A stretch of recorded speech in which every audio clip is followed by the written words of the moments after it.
Jimmy Olsen and Beanie are taking care of a package that came to the Daily Planet for Clark Kent. It's a mirror. A big mirror. Jeepers, Jimmy, why would anyone send Mr. Kent a looking glass? I don't know, Beanie. Let's get the crate out of here. I'll take it, Jimmy. At this moment, Superman in his guise as mild-mannered reporter Clark Kent arrives at his office. Suddenly, Clark saw his big chance. He sent a dress through the mirror, told Jimmy to put it on and change his name to Alice, and then took him on tour. They made a fortune, though Jimmy didn't appreciate that as much as Clark did. Please call the police. Call Superman. Sure, Jimmy. Sure. Great Scott, he's gone. Well, nuts. Easy come, easy go, I guess. Must be a matter transfer device. And it's transported Jimmy to another location. But where? Here's an idea. Instead of risking 7 years of bad luck, change clothes and try to go through it yourself. He'd rather do it the hard way, change clothes and then scour the city with x-ray vision. meanwhile, at an abandoned amusement pier on the seashore, the Palace of Mirrors serves as a secret laboratory for Lex Luthor. The Palace of Mirrors. Superman would never think to look there, too obvious. And yes, every city over a certain size has an abandoned amusement park. It's a federal zoning law. Aha! My matter transfer mirror has delivered a subject from the Daily Planet. Dare I hope it is Clark Kent? If you're after Superman, you'd better hope it isn't, or you may be waiting a very long time. And just think, the guys who built the Enterprise could have saved themselves a lot of space and complexity if they had had him build the transporter. He reveals himself to Jimmy. Jimmy says, "You do know that I have a watch that I can signal Superman with, yes? Too bad the signal can't penetrate his lead-lined cell. That also means Superman can't see him." Now, here's something I've often wondered.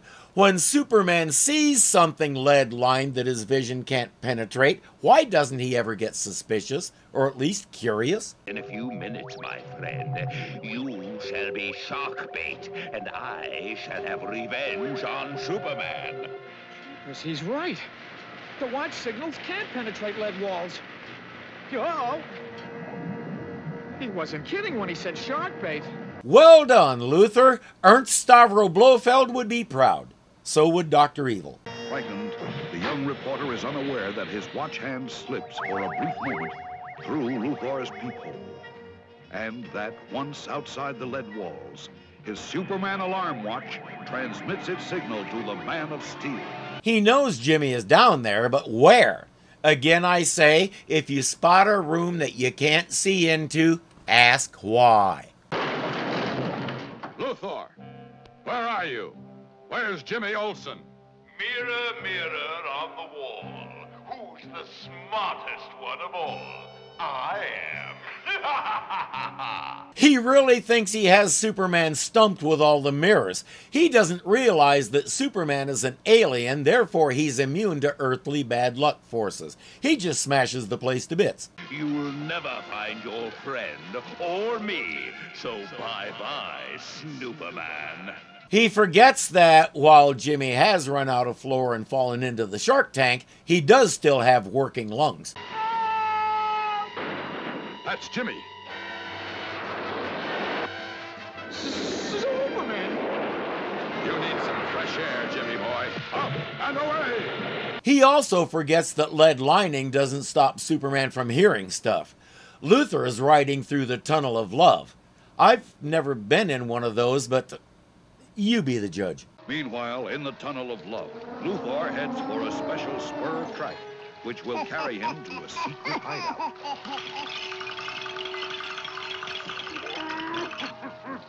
What do you think? A bit too romantic, maybe? A really worked up couple could get out of hand in a deeply erotic place like that. If this has you confused, we're on the same page. None of these things can scare me. How about me, Luthor? Huh? Oh, this is Superman. No, you don't scare him. He just finds you depressing and annoying.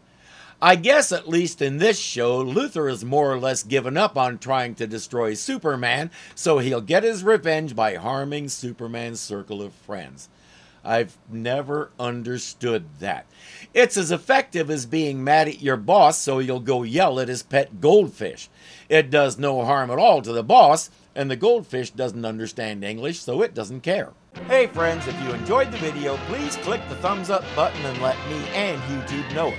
If you're not subscribed yet, you know what to do.